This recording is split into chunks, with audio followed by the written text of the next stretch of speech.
Eu acho que eu vi o Daniel fugindo aqui no cantinho, hein? E, e continuem, não desistam, tá? Talvez seja o ano da sua vida, seja o ano de você garantir a sua vaga na federal. Tá joia, gente? E precisando, procure a gente aí, tá? Que eu vou e com certeza, né, me manda um zap, eu te ajudo nas questões. Eu escolhi um assunto que pouca gente gosta, né, não acha tão bom, mas que faz parte da prova do Enem, que é a parte de termodinâmica. A gente não pode esquecer que termodinâmica cai no Enem. E eu coloquei essa questão, não que eu vá resolver, porque provavelmente você já resolveu no material didático da gente, que é a última vez que você tem uma questão de termodinâmica com calorimetria, ou seja, a primeira lei da termodinâmica e calorimetria. Isso daí você teve em 2014. Então, a gente tem aí, né, um hiato de 4 anos de prova, lembrando que o Enem não tem o que não caia no Enem, tem o que falta cair e tem o que falta ele juntar de questões. Então, nós vamos fazer, espero que vocês já tenham o material que o Daniel postou antes no grupo, e é a partir desse material que nós vamos resolver. Então, para você, de repente, falar assim, pô, mas será que ele inventou essa questão? Não. A questão que eu botei no seu material é inédita, mas ela tem o perfil do que pode cair no Enem. O que já caiu, você tem a resolução na internet, resoluções maravilhosas. Agora, o que pode cair dentro do caminho que o Enem segue dentro da termodinâmica? É isso que se propõe o nosso material, tá bom? E se for necessário, você abre o chat aqui, manda a pergunta, ou se de repente você quiser também, você pode abrir o microfone e perguntar para o seu tio, tá bom? Então vamos lá. Eu vou abrir a questão aqui. Deixa eu tirar essa tela de cá. Vamos tirar essa telinha de cá e sai. Pronto. Ecrã inteiro.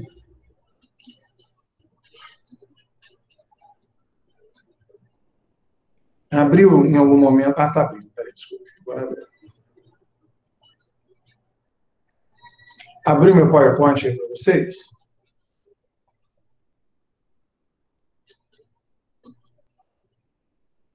Abriu. Abriu? Show de bola. Beleza. Então, o que eu vou fazer? Eu vou ler a questão aqui, mas eu vou preferir resolver essa questão aqui no quadro que está atrás de mim, tá? Então, eu só vou ler a questão, porque caso você não tenha, seja difícil de abrir o material, tá aí. Que ele fala o seguinte: um sistema pistão-êmbolo contendo um gás é mostrado na figura. Em um deles, o êmbolo é fixo e no outro, o êmbolo pode se mover livremente. Através de uma fonte de aquecimento, é possível fornecer calor ao gás e com o auxílio de um manômetro é um medidor de pressão, tá? E de um termômetro, é possível medir sua pressão e sua temperatura, respectivamente. Então, desenho 1, desenho 2, um tem um êmbolo móvel e o outro tem um êmbolo fixo. A partir de diferentes valores de calor fornecido, considerando o sistema como hermético, o gás foi aquecido de duas maneiras diferentes, como mostrado no gráfico, e foram estudadas separadamente quantidades equimolares do mesmo gás em dois processos denominados 1 e 2. Então, olhando na figura, se um foi feito com êmbolo fixo, ele não teve variação de volume, tá? Então, é uma transformação isovolumétrica. No outro, você nota que ele tem um êmbolo móvel. Se ele tem um êmbolo móvel, ele sempre vai ficar submetido à pressão externa, que é a pressão atmosférica. Então, a transformação isobárica. Então, a gente já aproveita e a gente já vai fazer como anotação. Então, toda vez que você tiver uma transformação de êmbolo fixo, isovolumétrica, volume constante, não realiza trabalho, isso é importante. Êmbolo móvel, ele pode deslizar. Então, ele está sem estar aquecido, tem uma pressão em cima, que é a pressão atmosférica, você esquentou, ele expandiu, aqui do lado de fora continua a pressão atmosférica, é uma transformação isobárica, tá? Então, êmbolo móvel e êmbolo fixo, ele já te dá essa ideia. Pelo próprio gráfico que ele fala também, para você dar uma lidinha, você consegue ver as transformações 1 e 2 com essa característica, né? Você nota que lá, na transformação 1, você nota que a pressão sobe e o volume permanece constante. Na transformação 2 na horizontal, a pressão se mantém constante e o volume aumenta. Então, a figurinha e o gráfico estão batendo informação. O fato da variação de temperatura ser a mesma nos dois processos decorre do fato que o processo 1, em relação ao processo 2, apresentar maior trabalho, menor variação da energia interna, mesmo calor específico, maior calor específico, menor calor específico. Então, cada transformação que ele está falando para você, ele quer saber o que justifica os dois, de repente, terem a mesma variação de temperatura para isso poder acontecer. Alguma coisa deve compensar a outra. Então, espero que você tenha entendido a pergunta, que envolve, basicamente, trabalho, energia interna e calor específico. E aí eu volto aqui agora e volto para o meu quadro. Vou abrir o quadro aqui.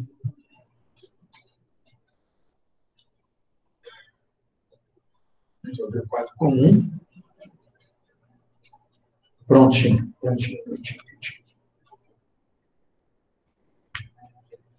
Moraes, qual seria a definição de trabalho nesse contexto de gás?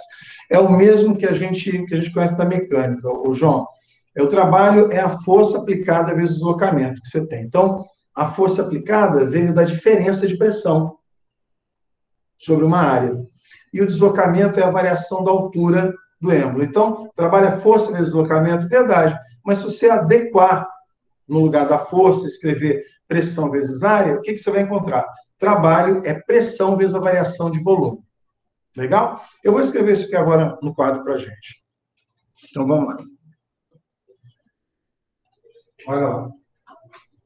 Então, a primeira coisa que envolve nessa questão é o conceito de primeira lei da termodinâmica, que diz que a quantidade de calor que o gás recebe pode ser convertido em trabalho e parte dessa energia pode ser convertida em variação de temperatura. Ops, variação de temperatura? Não, variação de energia interna. É que tem uma lei, que a gente chama de lei de Joule, que diz que a variação da energia interna de um gás está sempre associada à sua variação de temperatura. Então, recapitulando, o gás recebe calor, que está representado pelo Qzão. Legal? Recebe uma quantidade de calor, ou cede, né? No caso, ele está recebendo calor pela figurinha. Parte dela é convertida em trabalho e parte é convertida em variação de energia interna. Variação de energia interna, que está associada à temperatura. Então, vamos utilizar informações que ele utilizou no enunciado. Assim como em 2014, o caminho está no enunciado. E qual foi o caminho que ele deu para você? Então, o que será que, de repente, essas duas transformações têm em comum? Se você anotar direitinho, se sair, por exemplo, desse ponto e for até a isoterma, e desse ponto até a isoterma, o que a gente está dizendo é que a gente tem a mesma variação de temperatura. Aliás, ele diz no enunciado, né? Que você tem a mesma variação de temperatura, tanto fazendo a transformação isovolumétrica quanto isobárica. E é o que eu vou escrever. A variação de energia interna na transformação 1 é igualzinha à variação de energia interna na transformação 2. Está clara essa ideia para você? Ó, em 1, eu saí de um ponto aqui e fui até esse ponto. Eu saí do ponto A, fui até o ponto B.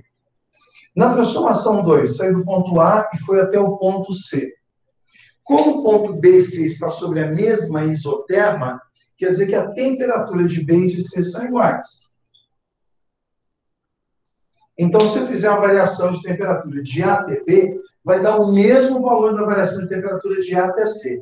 Então, ter a mesma variação de temperatura é ter a mesma variação de energia interna. Até aí, tranquilo? E agora eu vou copiar. O que é a variação de energia interna? É a quantidade de calor mais o trabalho 1. Variação de energia interna, variação de energia interna é a quantidade de calor 2 menos o trabalho 2. Tudo bem até aí? Variação de energia interna estava aqui, o trabalho eu passei para cá, negativo. E aí eu noto o seguinte, espera um pouquinho, Moraes. Em 1, você não falou que é isovolumétrico? Olha lá. Quando ele vai no caminho de A para B, o volume permanece constante. E nós aprendemos, estava conversando lá com o João, que o trabalho é a pressão vezes a variação de volume. Então, significa dizer que numa transformação isovolumétrica, o trabalho sempre vai ser igual a zero. Então, o trabalho 1 vai ser zero. O trabalho 1, zero. Melhorando isso aqui só um pouquinho, eu noto que a quantidade de calor 1 mais o trabalho 2, viu que eu passei para cá, é igual ao meu Q2. Show? Então, o que a gente quer dizer com isso? Que a quantidade de calor Q2 é maior que a quantidade de calor Q1, ou se você preferir, Q1 é menor do que Q2. Dá para ver pela igualdade? O Q2 é tão grande que ele é o Q1 e mais uma parcela de trabalho. Então, vamos escrever isso. Q1 é menor do que Q2. E o que é esse Q, essa quantidade de calor? Ué, é a quantidade de calor que o gás utilizou para ter uma variação de temperatura, Moraes. E como que você calcula essa quantidade de calor? Nós aprendemos que tem dois tipos de calores associados. Um para você mudar de fase, que é o Q mole, e outro para você ter variação de temperatura, que é o Q macete. E aí você pode escrever assim: MC delta T, MC delta T. Como ele falou que você está trabalhando com quantidades de calores iguais, ou melhor, quantidade de matérias, de massa exatamente iguais, a massa 1, na transformação 1, é igual à massa na transformação 2. Outro detalhe importante na questão é que todo mundo sofreu a mesma variação de temperatura. Então, a variação de temperatura na transformação 1 é igualzinha à variação de temperatura da transformação 2. E aí sobrou apenas o calor específico 1 e o calor específico 2. Então, a conclusão que eu chego é que o calor específico na transformação 1, a volume constante, é menor que o calor específico na transformação 2, a pressão constante. Que é exatamente a pergunta que ele te faz, né? A gente já viu que as temperaturas, as variações eram iguais, e você só tem uma alternativa que justifique essa condição, que seria a alternativa letra E, o fato no processo 1 ter menor calor específico que na transformação 2. Então, gente, vou dar uma dica para você. 2014, você vê que é mania de garimpar mesmo. Pô, o que eu vou fazer? Está todo mundo fazendo de novo eletricidade, fazendo mecânica, vou procurar termodinâmica. Aí o pá bateu e falei, cara, essa questão de 2014 aqui é porreta, hein? Aí fui ver TRI alto. Por que é um TRI alto? Primeiro, porque é uma questão que envolve primeira lei da termodinâmica com calorimetria, que não é uma coisa muito comum. O Enem na física está fazendo muito isso, né? Mesclam as informações de uma parte da física com outra, né? Para poder montar uma questãozinha mais bacaninha. E aí eu falei, por que não fazer com uma condição, que é uma transformação muito tranquila, que é a transformação isotérmica, e mexer na grandeza que a gente chama de calor específico. Dá uma olhadinha em alguma passagem, vê se você quer que tire um print, aí o seu aqui no cantinho você tira. Ou você quer que eu tire o print, mande para você no grupo. Fala comigo, me dá um retorno.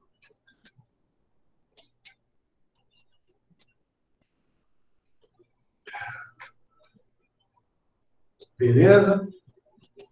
Tirou o print já? Beleza, legal. Vocês querem que eu volte na questão de 2014 para vocês tirarem um print para dar uma olhadinha? Depois, quem sabe, se vocês estiverem afim, em casa, dar uma olhadinha?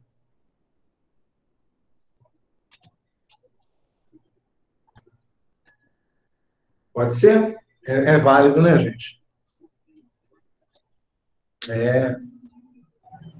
Porque quando eu fiz essa questão, eu fiquei meio bolado, falei, pô, cara, maldade, né? O Enem pede um trem assim meio não difícil, né? Mas você tinha que falar, pô, não estou acostumado a fazer isso. Primeira lei da termodinâmica com calorimetria junto, zoeira. Tá ela aí.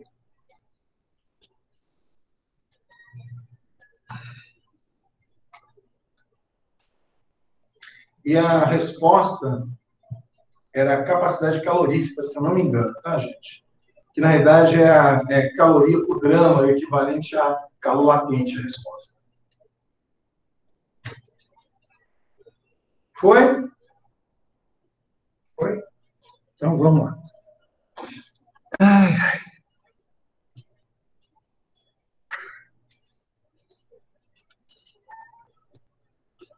então vamos lá para o próximo.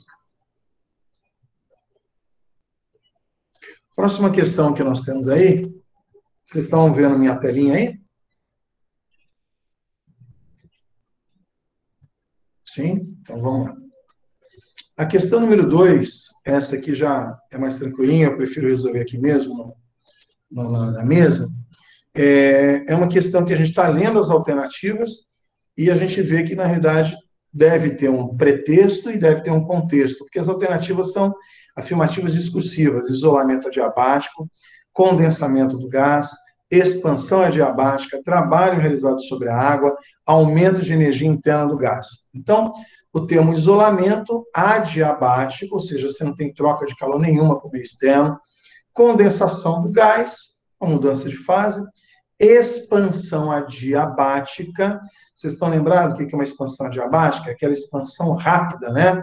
Ela é tão rápida que você não tem tempo de trocar de calor com o meio externo, e na expansão adiabática as coisas esfriam. Então, é aquela história de você assoprar com o biquinho, frio, boquinha aberta, lentamente, quente. Então, expansão adiabática é aquela que esfria.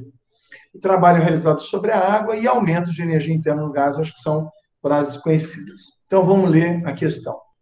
Patenteada em 1933 pelo italiano Alfonso Bialetti, é a solução favorita para a confecção de café caseiro em vários países da Europa, incluindo, obviamente, alguma coisa que foi cortada. O café resultante da máquina costuma ser erroneamente chamado de expresso.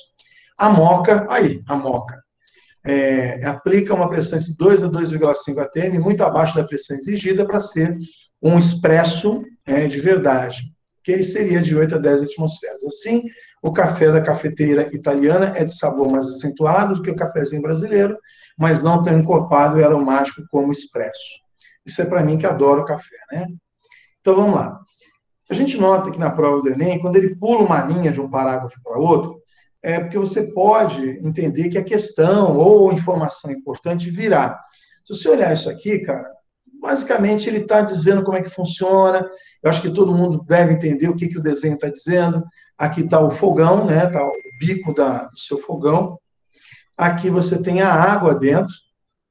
Então a água aquece, gera o vapor empurra a água para dentro desse funil, e à medida que o vapor da água empurra, entra dentro desse funil, ele entra em contato com o pó de café, o vapor com o pó de café sobe, ao bater aqui na parte de cima com parede fria, ele condensa e vira o café no estado líquido.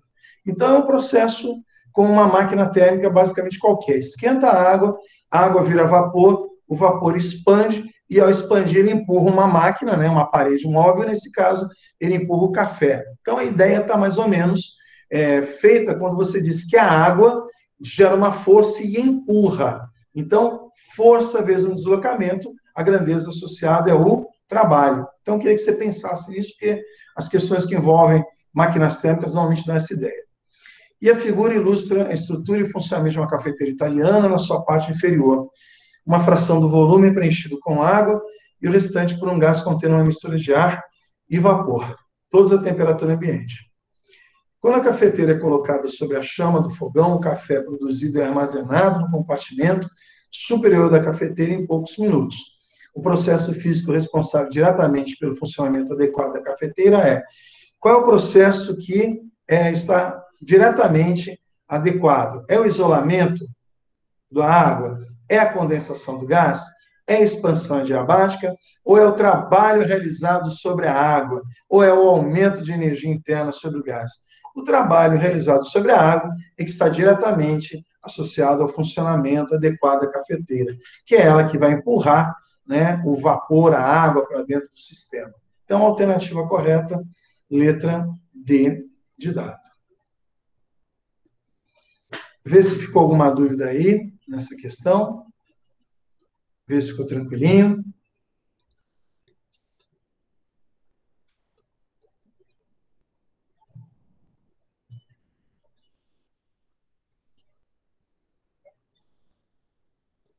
Foi de boa? Sim? Legal. Beleza, beleza, beleza, beleza. Qualquer coisa, gente, vocês pedem para voltar que eu volto na questão para vocês, tá bom? O que Daniel está escrevendo aqui, gente? Ele é incontrolável, esse menino, né, gente? Meu Deus do céu. Ô coisa. Então, vamos lá. Questão 3. Na questão 3, começa a falar o seguinte: aprenda a fritar ovos sem óleo e nem manteiga. Eu que sou um cara muito fitness, né? Com certeza. Isso para mim é muito importante. Quando alguns alimentos são submetidos a muito calor com utilização de óleos, manteiga ou margarina, lógico que seriam as alternativas, né, malandro? Capacidade térmica, condutividade térmica, densidade, calor específico e viscosidade. Sabendo que é alguma propriedade física aí da matéria. Transformam-se em comidas que possuem gorduras trans e acabam perdendo todos os benefícios que possuem. Por isso, o melhor de hoje é saber que há alternativa para o ovo também. Para fritar um ovinho delicioso, basta acrescentar na frigideira um dedinho de água até ferver. Quebre o ovo gentilmente e frite como de costume. Se quiser, adicione uma pitadinha de sal e os temperinhos que você mais gostar. Simples assim. Além de economizar óleo e absorver os nutrientes, você estará consumindo apenas 75 calorias, o equivalente às calorias do ovo cozido. Quantidade de massas diferentes de água pura e óleo comum de cozinha, ambas as mesmas condições de pressão e temperatura, podem ter o mesmo... Não sei. Primeira pergunta. Será que a ideia seria condutividade térmica, ou seja, a capacidade de transmitir calor, a velocidade de transmitir calor entre dois pontos? Pouco provável. A densidade, realmente, da água e da manteiga não são iguais, mas tem a ver com uma outra condição, que não seja o fato dos dois poderem cozinhar. Calor específico, não. A gente sabe que o calor específico da água e do óleo são totalmente diferentes. Mas o detalhe é que você pode usar tanto a água pura quanto o óleo comum. Então, espera um pouquinho. Quer dizer, então, que você pode utilizar tanto a água pura como o óleo comum para cozinhar o ovo, para fritar o ovo, é porque eles devem ter a mesma capacidade associada ao calor. E, nesse caso, a grandeza associada é a capacidade térmica. Então, a gente não pode esquecer que calor específico é uma característica da substância. Capacidade térmica é uma característica do material, ou seja, todo mundo pode ter a mesma capacidade térmica, tendo calores específicos diferentes.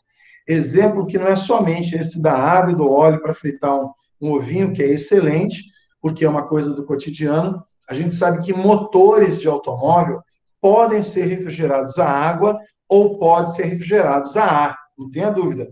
Tanto o ar quanto a água, eles podem ser utilizados para esfriar. Se você queimar o seu dedo, você ou mete o dedo na boca para tentar, né, esfriá-lo, ou você assopra. Certamente enfiar o dedo na água, né, agora com pandemia é perigoso isso, mas você com certeza jogar na água é mais eficiente que colocar de repente para assoprar. Ambos têm a mesma capacidade térmica, com calores específicos diferentes. Então, o que justifica você poder usar a água ou óleo? Capacidade térmica. Vamos escrever aqui no cantinho. Capacidade térmica é igual a massa do corpo vezes a grandeza, calor específico. Então, esse daqui é a capacidade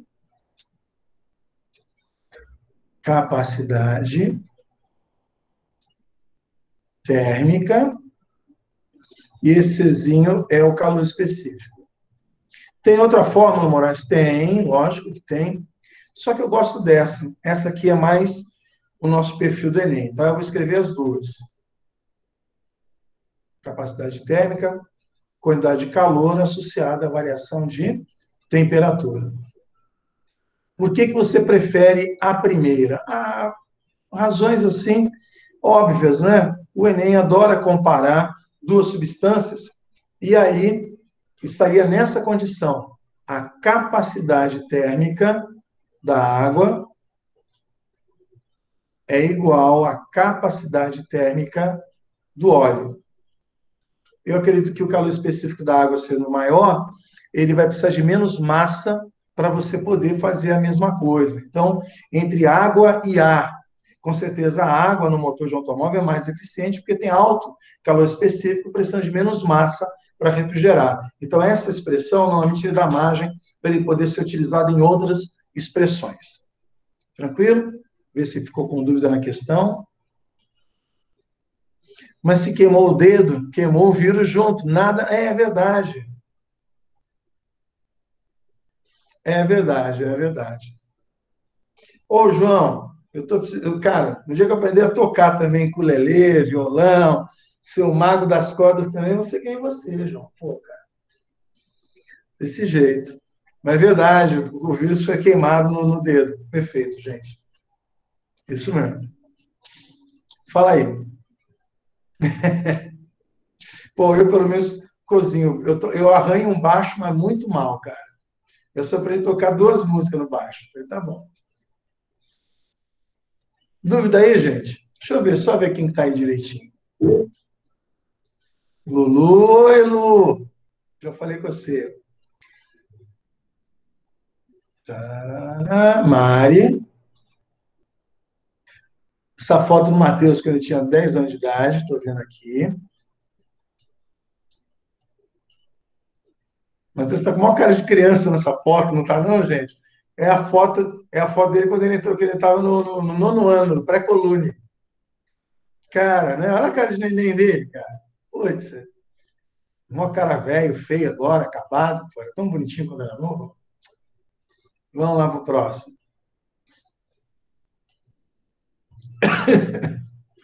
Vamos lá. Questão número 4. A questão número 4, eu tenho certeza que eu já fiz com o pré-médio na parte de ótica. Ótica não, de ondas. E eu estou trazendo novamente a questão para termodinâmica, que a gente não pode esquecer que existe uma linha muito próxima da parte de calor de termodinâmica com ondulatória. Por que mesmo? Porque a gente sabe que existe uma faixa do calor, em que os corpos são aquecidos, que está associado ao aquecimento, que é o infravermelho. Então, quando a gente fala de produção de calor, nosso corpo possui a capacidade de produzir calor, ele está sempre produzindo, né, a partir de reações químicas, e a gente produz calor na faixa do infravermelho. Então, a ondulatória anda junto com a parte de termodinâmica. E a questão número 4 te dá essa ideia. Manter a limpeza dos equipamentos da cozinha faz parte do cotidiano, além do fator higiene, isso ajuda a aumentar a vida útil desses aparelhos do lar. Quando o interior do seu fogão está sujo, por exemplo, o fogo dele pode ficar verde ou vermelho por causa da sujeira. O ideal é a cor azul. A cor vermelha indica a chama menos intensa. Então, a gente lembra que dentro da faixa visível, que vai do vermelho ao violeta. Logicamente que aqui no meio do caminho tem um azul. Você fala a respeito dessas cores, né? Vermelho e assim por diante. À medida em que você vai do vermelho para o violeta, você está aumentando a frequência. A frequência só aumenta quando você aumenta a energia associada à oscilação. Então, energia é diretamente proporcional à frequência. Então, quando você aquece um pedaço de metal, ele naturalmente passa do vermelho, amarelo, laranjado, azul. Então, o aumento da temperatura, o aumento da energia da agitação molecular, faz com que você aumente a frequência e, consequentemente, ele vai varrendo essas informações. Então, quando você vê a chama e você tem áreas da chama que você vê que está vermelho, está amarelo ou está azul, aquelas regiões te dão uma boa noção a respeito da frequência ou da energia associada. Então, quando você vê que alguém fala assim, olha, essa chama é uma chama fria, provavelmente ele está puxando, falando para você que ela está amarelada, está avermelhada. Quando ela está puxando para um azul esbranquiçado, ela está uma chama maravilhosa.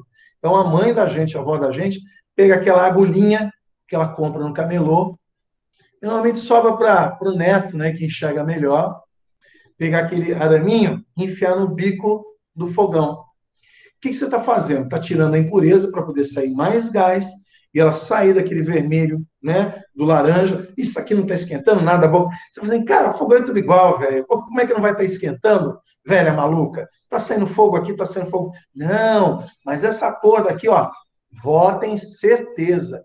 Ela fala da cor. Exatamente, da cor. E a propriedade da radiação eletromagnética utilizada na verificação da limpeza do fogão é a cor. Não tenha dúvida. E no Enem, cor é sinônimo de quê mesmo? Frequência. Então, a alternativa correta, letra C. Vamos falar rapidinho? A letra A fala amplitude ou intensidade, necessariamente não tem a ver com a cor que está falando na ideia do fogão. Coerência. Gente, e nas questões do Enem, que são cerca de 64 de ondas, toda vez que aparecer coerência, você pode dizer que está errado, tá? Não existe essa propriedade não ondulatória, coerência. Eles inventaram e acabaram utilizando nas questões, então, coerência. Isso aí não existe mesmo, pode riscar. Acho que o Davi Peixoto, se estiver assistindo, ele sabe dessa história aí. E se tem amplitude e intensidade, que são sinônimos, estão excluídos. Então, nesse tipo de questão, falou amplitude, falou intensidade, sinônimo pode fugir. E letra E, tem nada a ver a velocidade com que a chama sai do fogão, não tem nada a ver. E sim a cor, e a cor está associado à frequência. Dúvida aí? Vê se ficou certinho para você. Dúvida?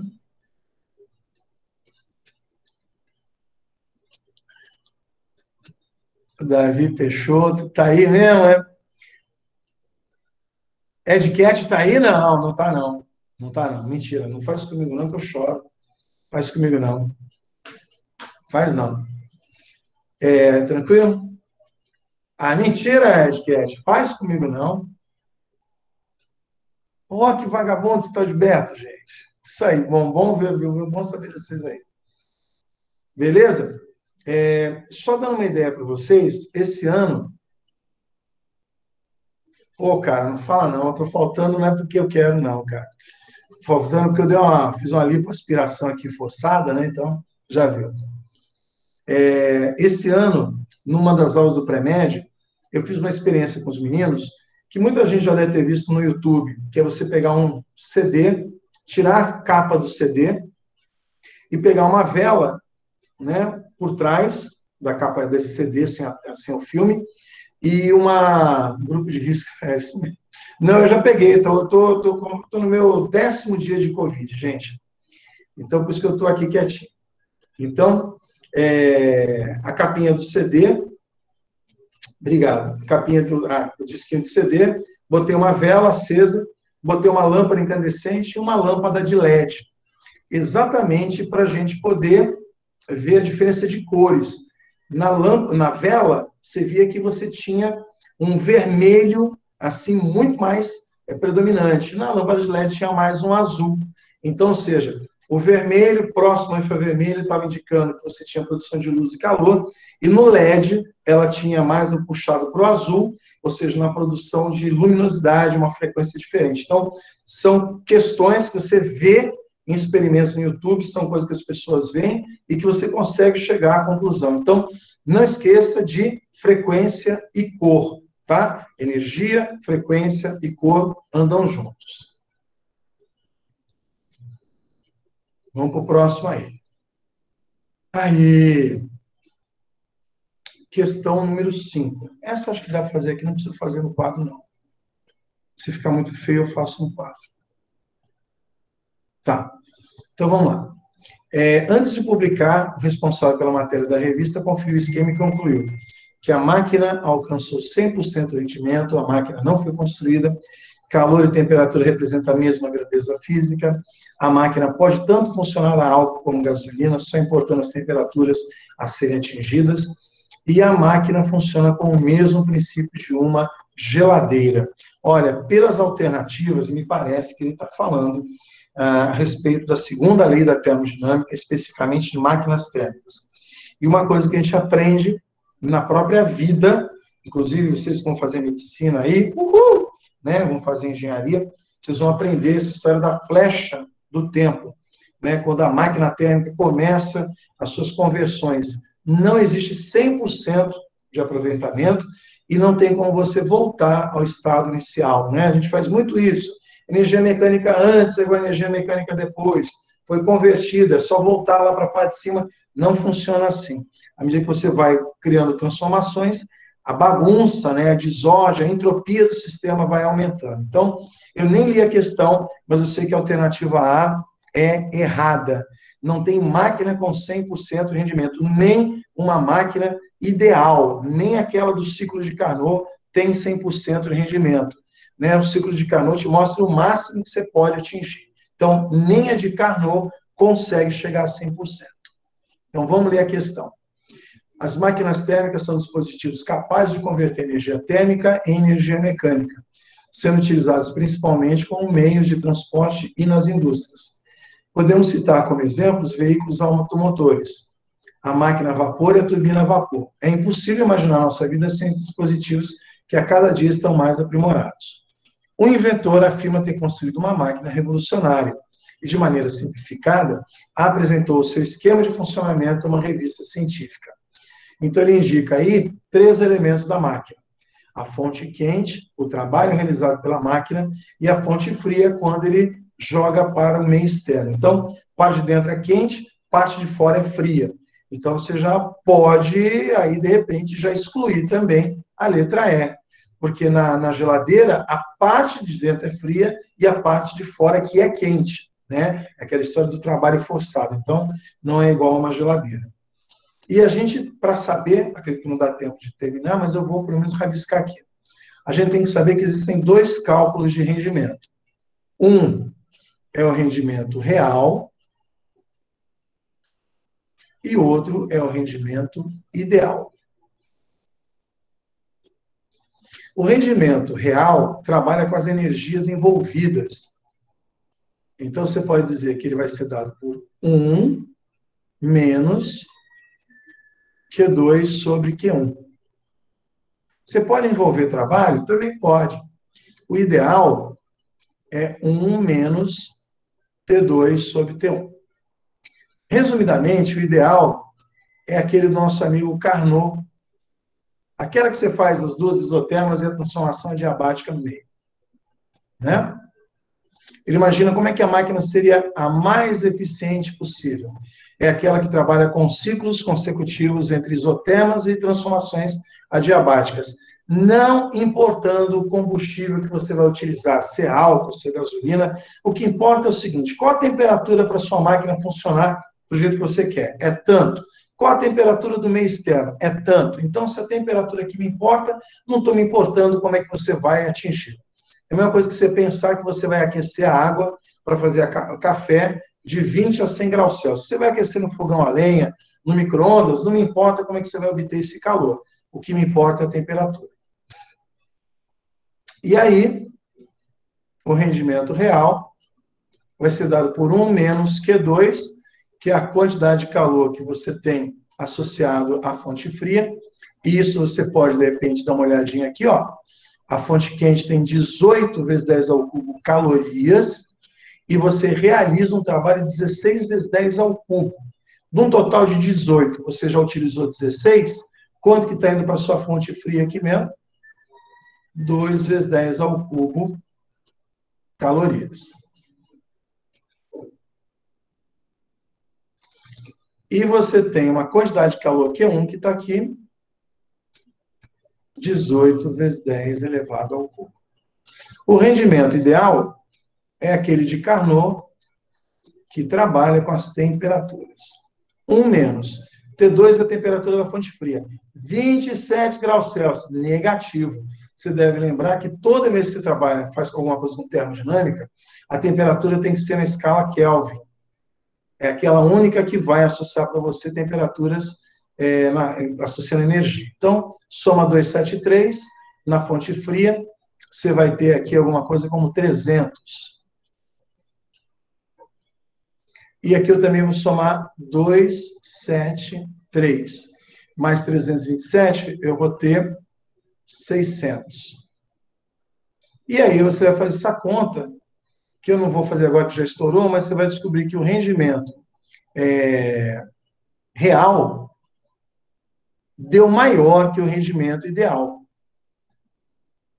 o que é impossível. A máquina térmica para funcionar, o ideal tem que ser sempre maior ou igual ao real. Então, essa máquina não foi construída, o cara é um charlatão, está querendo enganar nós e ganhar o prêmio Nobel de Física aí.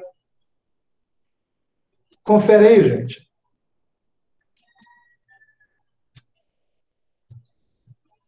Quer que faz direitinho? Mandou print para vocês aí no grupo? Sim?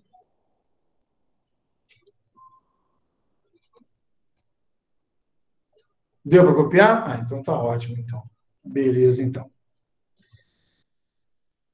Obrigadão, Felipe. Beijão para vocês aí. Até mais. Até amanhã, se Deus quiser.